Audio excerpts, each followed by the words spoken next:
ஓம் சாந்தி. 30/7/2024 காலை முரளி பாப்தாதா மதுபன். சாராம்சம்: இனிய குழந்தைகளே, ஒரே ஒரு தந்தை மாத்திரம் துன்பத்தை அகற்றி சந்தோஷத்தை அருள்பவர். அவர் மாத்திரமே உங்கள் துன்பங்கள் அனைத்தையும் அகற்றுகின்றார். எந்த மனிதராலும் எவருடைய துன்பத்தையும் அகற்ற முடியாது. கேள்வி: உலகில் அமைதியின்மைக்கு காரணம் யாது? எவ்வாறு அமைதி ஸ்தாபிக்கப்படுகின்றது? பதில்: எண்ணற்ற சமயங்களே உலகில் அமைதியின்மைக்கு காரணமாகும். கலியுகத்தின் இறுதியில் வேற்றுமை உள்ள பொழுது அமைதியின்மை ஏற்படுகின்றது. தந்தை வந்து ஓர் உண்மையான தர்மத்தை ஸ்தாபிக்கின்றார். பின்னர் அங்கு அமைதி ஸ்தாபிக்கப்படுகின்றது. லட்சுமி நாராயணனின் ராஜ்யத்தில் அமைதி இருந்தது என்பதை உங்களால் புரிந்து கொள்ள முடியும். அங்கு தூய தர்மமும் தூய செயலும் இருந்தன.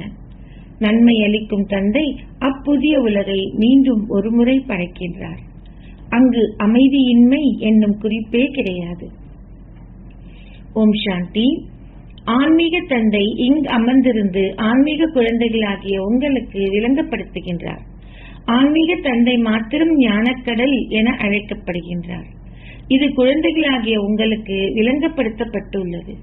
பம்பாயில் தொடர்ந்தும் சந்திப்புகளை நடத்துகின்ற பல சமூக சேவையாளர்கள் உள்ளனர். அவர்கள் பம்பாயில் சாதாரணமான சந்திப்புகளை நடத்துகின்ற இடம் பாரதிய வித்யா பவன் என்று அழைக்கப்படுகிறது. இரு வகையான ஞானம் உள்ளன. ஒன்று பாடசாலைகளிலும் கல்லூரிகளிலும் கொடுக்கப்படுகின்ற லௌகீக ஞானம். அவர்கள் அதை வித்யா, அதாவது ஞான பவன் என அழைக்கிறார்கள். வேறொன்றும் இருக்க வேண்டும். ஞானம் என்றால் என்ன என்பது மக்களுக்கு தெரியாது. இது ஆன்மீக ஞான பவனாக இருக்க வேண்டும். கியான் ஞானம் என அழைக்கப்படுகிறது. பரமாத்மாவாகிய பரமத்தந்தை மாத்திரம் ஞானக்கடல். கிருஷ்ணரை ஞானக்கடல் என அழைக்க முடியாது. கிருஷ்ணரின் புகழானது சிவபாபாவின் புகழிலிருந்து வேறுபட்டது. பாரத மக்கள் குழப்பமடைந்துள்ளனர். அவர்கள் ஸ்ரீகிருஷ்ணரை கீதையின் கடவுளாக கருதுவதால் அவர்கள் தொடர்ந்தும் வித்யா பவன்களை திறக்கின்றார்கள்.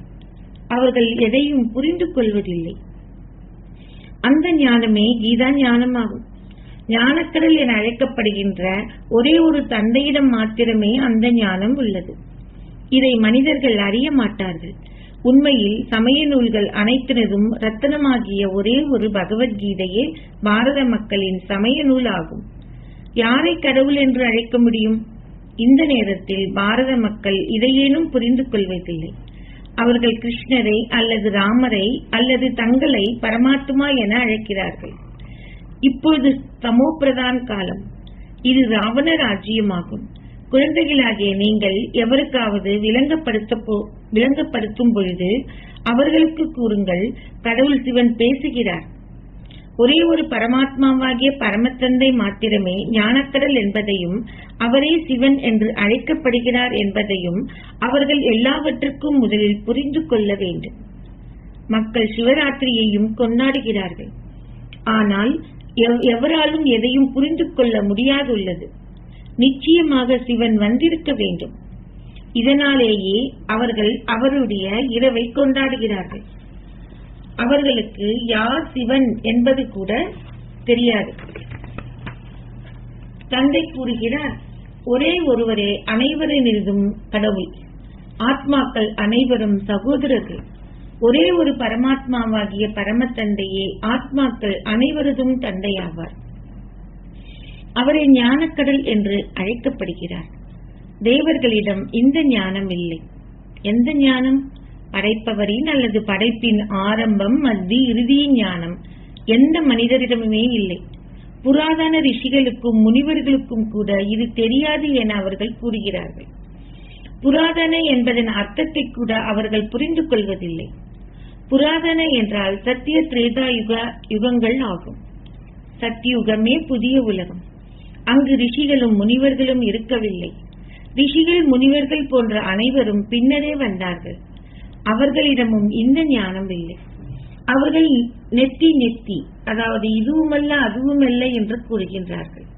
அவர்களே அறியாதிருக்கும் பொழுது இப்பொழுது தமோகுணியாகிவிட்ட பாரத மக்களால் எவ்வாறு அறிந்து கொள்ள முடியும்? இந்த நேரத்தில் விஞ்ஞானத்தின் அகங்காரம் அதிக அளவு உள்ளது. தற்கால விஞ்ஞானத்தின் ஊடாக பாரதம் சொர்க்கமாகிவிட்டது என அவர்கள் நம்புகிறார்கள். அது மாயையின் பகட்டு என்று அழைக்கப்படுகிறது. பொம்பியின் வீழ்ச்சி என்பதை காட்டுகின்ற ஒரு நாடகத்தை அவர்கள் கொண்டுள்ளார்கள். இந்நேரத்தில் இது பாரதத்தின் வீழ்ச்சி என்றும் அவர்கள் கூறுகின்றார்கள்.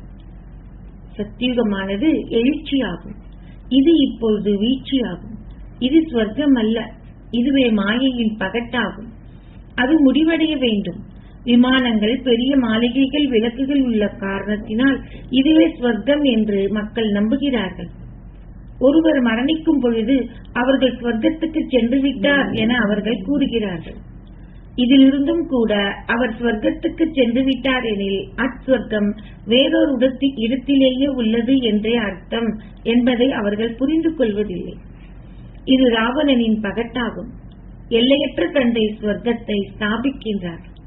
இந்நேரத்தில் மாயைக்கும் கடவுளுக்கும் இடையிலும் அசுர உலகுக்கும் இறை உலகுக்கும் இடையில் ஒரு இழுபறி யுத்தம் உள்ளது. இதுவும் பாரத மக்களுக்கு விளங்கப்படுத்தப்பட வேண்டும். இன்னும் பெருமளவு துன்பம் வர இருக்கிறது. பெருமளவு துன்பம் வரும். ஸ்வர்க்கம் சத்தியுகத்தில் மாத்திரம் இருக்கின்றது. அது கலியுகத்தில் இருக்க முடியாது. அதிமங்களகரமான சங்கமயுகம் என்றால் என்ன என்பது எவருக்கும் தெரியாது. தந்தை விளங்கப்படுத்துகின்றார். ஞானம் பகலும் பக்தி இரவும் ஆகும். அவர்கள் தொடர்ந்தும் இருளில் தடுமாறி திரிகின்றார்கள். கடவுளை சந்திக்கும் பொருட்டு அவர்கள் பல்வேறு வேதங்களையும் சமய நூல்களையும் கற்கின்றார்கள். பிரம்மாவின் பகலும் இரவும் என்றால் பிராமணர்களின் பகலும் இரவும் என்று அர்த்தமாகும். பிராமணர்களாகிய நீங்களே உண்மையான வாய்வழி தோன்றல்கள். அப்பிராமணர்கள் கலியுகத்து பௌதீக படைப்புகள். நீங்களே அதிமங்களகரமான சங்கமயுகத்து பிராமணர்கள். வேறு எவருக்கும் இவ்விடயங்கள் தெரியாது. இவ்விடயங்கள் அவர்களை புரிந்து கொள்ளும் பொழுது மாத்திரம் தாங்கள் என்ன செய்து கொண்டிருக்கிறார்கள் என்பது அவர்களின் புத்தியில் பிரவேசிக்க முடியும்.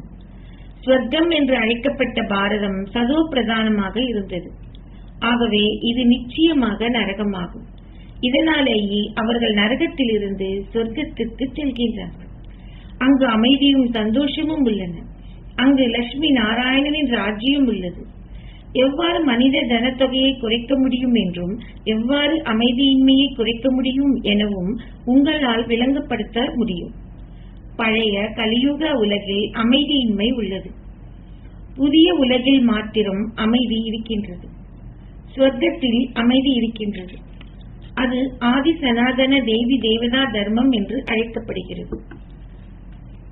இந்து சமயம் இந்நேரத்திற்கானது. அதனை ஆதி சனாதன தர்மம் என்று அழைக்க முடியாது. இந்துஸ்தான் என்ற பெயர் உள்ளதால் அவர்கள் தங்களை இந்துக்கள் என்று அழைத்துள்ளனர். அங்கு ஆதி சனாதன தேவி தேவதா தர்மம் இருந்தது. அங்கு முழுமையான தூய்மை, சந்தோஷம், அமைதி, ஆரோக்கியம், செல்வம் இருந்தன. அங்கு அனைத்தும் இருந்தன. மக்கள் இப்பொழுது கூவி அழைக்கிறார்கள். நாங்கள் தூய்மையற்றவர்கள். ஓ தூய்மையாக்குபவரே வாருங்கள். ஒரு வினா எழுகின்றது. யார் தூய்மையாக்குபவர்? கிருஷ்ணர் என்று அழைக்கப்பட மாட்டார். கிருஷ்ணர் அவ்வாறு அழைக்கப்பட மாட்டார். தூய்மையாக்குபவராகிய பரமாத்மாவாகிய பரமத்தந்தை மாத்திரமே ஞானக்கடல். அவர் மாத்திரம் வந்து உங்களுக்கு கற்பிக்கின்றார். ஞானம் ஒரு கல்வி என்று அழைக்கப்படுகிறது. அனைத்தும் கீதையிலேயே தங்கியுள்ளது. நீங்கள் இப்பொழுது கண்காட்சிகள், அருங்காட்சியங்கள் போன்றவற்றை நடத்துகின்றீர்கள். ஆனால் இன்னமும் மக்கள் பிரம்மகுமார் குமாரிகள் என்பதன் அர்த்தத்தை புரிந்து கொள்ளவில்லை. இது மற்றும் ஒரு புதிய சமயம் என அவர்கள் நம்புகிறார்கள். அவர்கள் விடயங்களை செவிமடுத்தாலும் எதையும் புரிந்து கொள்வதில்லை. தந்தை கூறியுள்ளார், அவர்கள் முழுமையான தமோ பிரதான் கல்லு புத்தியை கொண்டிருக்கின்றார்கள். இந்நேரத்தில் பலர் விஞ்ஞானத்தின் அகங்காரத்தை கொண்டுள்ளார்கள். அவர்கள் விஞ்ஞானத்தினூடாக தங்களை தாங்களே அழிப்பார்கள். எனவே அவர்கள் கல்லு புத்தியை உடையவர்கள் என அழைக்கப்படுவார்கள். அவர்கள் தெய்வீக புத்தியை உடையவர்கள் என அழைக்கப்பட மாட்டார்கள். அவர்களின் சுய விநாசத்துக்காக அவர்கள் குண்டுகள் போன்றவற்றை உருவாக்குகிறார்கள். சங்கரர் விநாசத்தை மேற்கொள்கின்றார் என்பதல்ல. இல்லை, அம்மக்கள் தங்களின் சுய விநாசத்துக்காக அனைத்தையும் உருவாக்கியுள்ளனர். எவ்வாறாயினும் தமோ பிரதான் கள்ளு புத்தியை உடையவர்கள் எதையும் புரிந்து கொள்ள மாட்டார்கள். அவர்கள் செய்வது அனைத்தும் இப்பழைய உலகின் விநாசத்துக்கே ஆகும். விநாசம் இடம்பெறும் பொழுது மாத்திரம் புதிய உலகிற்கான வெற்றி ஏற்படும். எவ்வாறு பெண்களின் துயரத்தை அகற்றுவது என்பதை பற்றியே அம்மக்கள் அக்கறை கொண்டிருக்கிறார்கள். எவ்வாறாயினும் மனிதர்கள் எவருடைய துன்பத்தையும் அகற்ற முடியாது. ஒரே ஒரு தந்தை மாத்திரம் துன்பத்தை அகற்றி சந்தோஷத்தை அருள்பவர். தேவர்களை கூட அவ்வாறு அழைக்க முடியாது. கிருஷ்ணரும் ஒரு தேவராவார். அவரை கடவுள் என்று அழைக்க முடியாது. அவர்கள் எதையும் புரிந்து கொள்வதில்லை. புரிந்து கொள்பவர்கள் பிராமணர்களாகி ஏனையோருக்கும் தொடர்ந்து விளங்கப்படுத்துகின்றார்கள். ஓர் அரச அந்தஸ்தை கோர இருப்பவர்களும் ஆதி சனாதன தேவி தேவதா தர்மத்துக்கு உரியவர்களும் வெளிப்படுவார்கள். லட்சுமியும் நாராயணனும் எவ்வாறு ஸ்வர்க்க அதிபதி ஆகினார்கள்? அவர்கள் உலக அதிபதிகள் ஆகும் வகையில் எச்செயல்களை புரிந்தார்கள். இந்நேரத்தில் கலியுக இறுதியில் எண்ணற்ற சமயங்கள் உள்ளதால் அமைதியின்மை உள்ளது. புதிய உலகத்தில் அவ்வாறு இல்லை. இது இப்பொழுது தந்தை வந்து உங்களுக்கு ராஜயோகத்தை கற்பிக்கின்ற சங்கம யுகம் ஆகும். செயல், பாவச் செயல், நடுநிலையான செயலின் ஞானத்தை தந்தை மாத்திரமே உங்களுக்கு கொடுக்கிறார். செயல்களை புரியும் பொருட்டு ஆத்மாக்கள் வந்து சரீரங்களை பெறுகின்றார்கள். சத்தியுகத்தில் மக்கள் செய்கின்ற செயல்கள் அனைத்தும் நடுநிலையான செயல்கள். அங்கு பாவ செயல்கள் எவையும் செய்யப்படுவதில்லை. அங்கு எத்துன்பமும் இல்லை. தந்தை மாத்திரம் இறுதியில் வந்து செயல், நடுநிலையான செயல், பாவ செயல் ஆகியவற்றின் ரகசியங்களை உங்களுக்கு கூறுகின்றார். இவருடைய பல பிறவிகளின் இறுதி பிறவியில் நான் வருகின்றேன். நான் இந்த ரதத்தில் பிரவேசிக்கிறேன். இதுவே அமரத்துவ ரூபமான ஆத்மாவின் ரதமாகும். அது அமிர்தசரஸில் மாத்திரம் இருக்கவில்லை. மனிதர்கள் அனைவருக்கும் ஒரு அமரத்துவ சிம்மாசனம் உள்ளது. ஆத்மாக்கள் அமரத்துவ ரூபங்கள். இச்சரீரம் தொடர்ந்தும் பேசி நகர்கின்றது. இது அமரத்துவ ஆத்மாவின் உயிருள்ள சிம்மாசனமாகும். அனைவரும் அமரத்துவ ரூபங்கள். ஆனால் சரீரங்களுக்கே மரணம் வருகின்றது. ஆத்மாக்கள் அமரத்துவமானவர்கள். அவர்கள் சிம்மாசனத்தை அழிக்கிறார்கள். சத்யுகத்தில் பல சிம்மாசனங்கள் இருப்பதில்லை. இந்நேரத்தில் மில்லியன் கணக்கான ஆத்மாக்களின் சிம்மாசனங்கள் உள்ளன. ஆத்மா அமரத்துவமானவர் என்று கூறப்படுகிறார். ஆத்மாக்களே தமோ பிரதானத்திலிருந்து சதோ பிரதான் ஆகின்றனர். நான் என்றென்றும் சதோ பிரதானாகவும் தூய்மையாகவும் உள்ளேன். அவர்கள் பாரதத்தின் புராதன யோகத்தை பற்றி பேசினாலும் அதை கிருஷ்ணரே கற்பித்தார் என எண்ணுகிறார்கள். அவர்கள் கீதையை பொய்யாக்கி விட்டார்கள். அவர்கள் சுயசரிதையில் பெயரை மாற்றிவிட்டார்கள். அவர்கள் தந்தையின் பெயருக்கு பதிலாக குழந்தையின் பெயரை புகுத்திவிட்டார்கள். அவர்கள் சிவராத்திரியை கொண்டாடுகின்றார்கள். ஆனால் அவர் எவ்வாறு வருகின்றார் என்பது அவர்களுக்கு தெரியாது. சிவன் பரமாத்மா ஆவார். அவருடைய புகழானது ஆத்மாக்களின் புகழிலிருந்து முற்றிலும் வேறுபட்டது. ராதையும் கிருஷ்ணருமே லட்சுமி நாராயணன் ஆகின்றார்கள் என்பது குழந்தைகளாகிய உங்களுக்கு தெரியும். லட்சுமி நாராயணனின் இரட்டை ரூபமே விஷ்ணு என அழைக்கப்படுகிறது. அதில் வேறுபாடு இல்லை. எவ்வாறாயினும் 4 கரங்களை அல்லது 8 கரங்களை கொண்ட மனிதர்கள் எவரும் இல்லை. அவர்கள் இறைவிகள் போன்றவரை பல்வேறு கரங்களுடன் காட்டுகின்றார்கள். இதை விளங்கப்படுத்துவதற்கு நேரம் பிடிக்கின்றது. தந்தை கூறுகின்றார், நான் ஏழைகளின் பிரபு ஆவேன். பாரதம் ஏழ்மையாகும் பொழுதும் அங்கு ராகுவின் சகுனங்கள் உள்ள பொழுதும் நான் வருகின்றேன். பாரதத்தின் மீதும் முழு உலகத்தின் மீதும் வியாழ சகுனங்கள் இருந்தன. இப்பொழுதோ அவற்றின் மீது ராகுவின் சகுனங்களே உள்ளன. இதனாலேயே தந்தை பாரதத்தில் மாத்திரம் வருகின்றார். அவர் வந்து ஸ்வர்க்கம் என அழைக்கப்படுகின்ற புதிய உலகை ஸ்தாபிக்கின்றார். கடவுள் பேசுகின்றார், நான் உங்களை அரசர்களுக்கெல்லாம் அரசர்கள் ஆக்குகிறேன். நான் உங்களை இரட்டை கிரீடமுடைய ஸ்வர்க்க அதிபதிகள் ஆக்குகின்றேன். ஆதி சனாதன தேவி தேவதா தர்மம் தோன்றியதிலிருந்து 5000 வருடங்கள் ஆகிவிட்டன. அது இப்பொழுது இல்லை. அவர்கள் தமோ பிரதான் ஆகிவிட்டனர். தந்தையே உங்களுக்கு படைப்பவரினதும் படைப்பினதும் அறிமுகத்தை கொடுக்கின்றார். கண்காட்சிகளின் பொழுதும் அருங்காட்சியகங்களிலும் பலரும் உங்களிடம் வருகின்றார்கள். ஆனால் அவர்கள் எதையும் புரிந்து கொள்வதில்லை. அரிதாக மிக சிலரே புரிந்து கொண்டு படைப்பையும் அறிந்து கொள்வதற்கு பாடநெறியை கற்கின்றார்கள். எல்லையற்ற தந்தையே படைப்பவர். நீங்கள் அவரிடமிருந்து ஒரு எல்லையற்ற ஆஸ்தியை பெறுகின்றீர்கள். தந்தை மாத்திரம் உங்களுக்கு இந்த ஞானத்தை கொடுக்கின்றார். பின்னர் நீங்கள் ராஜ்யத்தை பெற்றுவிட்டதும் அங்கு ஞானத்திற்கான தேவை இல்லை. ஸ்வர்க்கமாகிய புதிய உலகம் சத்கதி எனவும், நரகமாகிய பழைய உலகம் சீர் அழிவு எனவும் அழைக்கப்படுகிறது. தந்தை உங்களுக்கு மிகவும் நன்றாக விளங்கப்படுத்துகின்றார். குழந்தைகளாகிய நீங்களும் இதே வழியில் விளங்கப்படுத்த வேண்டும். நீங்கள் அவர்களுக்கு லட்சுமி நாராயணனின் படங்களை காட்ட வேண்டும். உலகில் அமைதி ஸ்தாபிக்கப்படுகின்றது. தந்தை இப்பொழுது ஸ்தாபிக்கின்ற ஆதி சனாதன தேவி தேவதா தர்மத்தின் அஸ்திவாரம் இப்பொழுது இல்லை. தேவர்கள் ஒரு தூய தர்மத்தை கொண்டிருந்தார்கள். அவர்களின் செயல்கள் தூய்மையாக இருந்தன. இது இப்பொழுது விகார உலகம், புதிய உலகமாகிய சிவாலயமாகிய விகாரமற்ற உலகம் என அழைக்கப்படுகிறது. இப்பொழுது நீங்கள் அவர்களுக்கு விளங்கப்படுத்த வேண்டும். அதனால் ஆதரவற்ற அப்பாவி மக்கள் சிறிதளவு நன்மையை பெற முடியும்.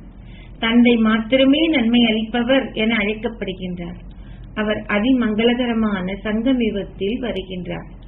நன்மை அளிப்பவராகிய தந்தை நன்மை அளிக்கும் யுகத்தில் வந்து உங்கள் அனைவருக்கும் நன்மை அளிக்கின்றார். அவர் பழைய உலகத்தை மாற்றி புதிய உலகத்தை ஸ்தாபிக்கின்றார். ஞானத்தின் ஊடாக சத்கதி உள்ளது. நீங்கள் நேரத்தை ஒதுக்கி ஒவ்வொரு நாளும் இதை விளக்கப்படுத்துங்கள். அவர்களுக்கு கூறுங்கள், எங்களுக்கு மாத்திரம் படைப்பவரையும் படைப்பின் ஆரம்பம் மத்தி இறுதியையும் தெரியும். கடவுள் வந்து ராஜயோகத்தை கற்பித்து எங்களை இரட்டை கிரீடமுடையவராக ஆக்கிய கீதையின் அத்தியாயமே இப்பொழுது நடைபெறுகின்றது. லட்சுமியும் நாராயணனும் ராஜயோகத்தை கற்பதின் நூடாகவே அவ்வாறு ஆகினார்கள். அவர்கள் தந்தையிடமிருந்து அதிமங்களகரமான சங்கமயுகத்தில் ராஜயோகத்தை கற்றார்கள். பாபா அனைத்தையும் மிக இலகுவாக விளங்கப்படுத்துகின்றார். அச்சா, இனிமையிலும் இனிமையான அன்புக்குரிய எப்போதோ தொலைந்து இப்போது கண்டெடுக்கப்பட்டிருக்கும் குழந்தைகளுக்கு உங்கள் தாய் தந்தையாக இருக்கும் பாப்தாதாவின் அன்பும் நினைவுகளும் காலை வந்தனங்களும். ஆன்மீக தந்தை ஆன்மீக குழந்தைகளுக்கு நமஸ்தே சொல்கின்றார். ஆன்மீக குழந்தைகள் ஆன்மீக தந்தைக்கு நமஸ்தே சொல்கின்றனர். தாரணைக்கான சாராம்சம் 1. ராஜயோக கல்வியே உங்கள் வருமானத்துக்கான ஒரு மூலாதாரம். ஏனெனில் இதனூடாகவே நீங்கள் அரசருக்கெல்லாம் அரசர்கள் ஆகின்றீர்கள். நீங்கள் ஒவ்வொரு நாளும் இந்த ஆன்மீக கல்வியை கற்று ஏனையோருக்கும் கற்பிக்க வேண்டும். 2. பிராமணர்களாகிய நீங்களே உண்மையான வாய்வழி தோன்றர்கள் என்ற போதையை எப்பொழுதும் கொண்டிருங்கள். நீங்கள் கலியுக இரவில் இருந்து அப்பா சென்று பகலுக்குள் வருகின்றீர்கள். இதுவே நீங்கள் உங்களுக்கும் ஏனைய அனைவருக்கும் நன்மை அளிக்க வேண்டிய அதிமங்களகரமான உபகாரமான சங்கம யுகம் ஆகும். ஆசீர்வாதம். ஒவ்வொரு மேன்மையான எண்ணத்தையும் பயிற்சியில் இடுகின்ற ஒரு மாஸ்டர் சர்வ சக்திவானாக இருப்பீர்களாக. ஒவ்வொரு மேன்மையான எண்ணத்தையும் பயிற்சியில் இடுகின்ற ஒரு மாஸ்டர் சர்வ சக்திவானாக இருப்பீர்களாக. எண்ணங்களையும் செயல்களையும் ஒன்றாக கொண்டிருப்பவர்களே ஒரு மாஸ்டர் சர்வ சக்திவான் ஆவார்கள். உங்கள் எண்ணங்கள் மிகவும் மேன்மையாக இருந்த போதிலும் உங்கள் எண்ணங்களுக்கு ஏற்ப உங்கள் செயல்கள் இல்லாத போது உங்களை ஒரு மாஸ்டர் சர்வ சக்திவான் என அழைக்க முடியாது. எனவே உங்களுடைய மேன்மையான எண்ணங்களை நீங்கள் பயிற்சியில் இருக்கிறீர்களா என சோதித்து பாருங்கள். தேவையான கணத்தின் போது குறிப்பிட்ட அந்த சக்தியை பயன்படுத்த இயலுமாக இருப்பதே மாஸ்டர் சர்வ சக்திவானின் அடையாளமாகும். எக்கணத்தின் பொழுது எக்குறிப்பிட்ட சக்தியின் தேவை உங்களுக்கு ஏற்படுகின்றதோ அக்கணமே அதனை பயன்படுத்தக்கூடிய வகையில் உங்களுடைய பௌதீக மற்றும் சூட்சும சக்திகளை அவ்வாறாக உங்கள் கட்டுப்பாட்டுக்குள் வைத்திருங்கள். ஸ்லோகம். ஞானம் நிறைந்த ஆத்மாக்கள் தமக்குள் கோபத்தை கொண்டிருந்தால் அவர்கள் தந்தையின் பெயருக்கு அவதூறை ஏற்படுத்துகிறார்கள். ஞானம் நிறைந்த ஆத்மாக்கள் தங்களுக்குள் கோபத்தை கொண்டிருந்தால் அவர்கள் தந்தையின் பெயருக்கு அவதூறு ஏற்படுத்துகின்றார்கள். ஓம் சாந்தி.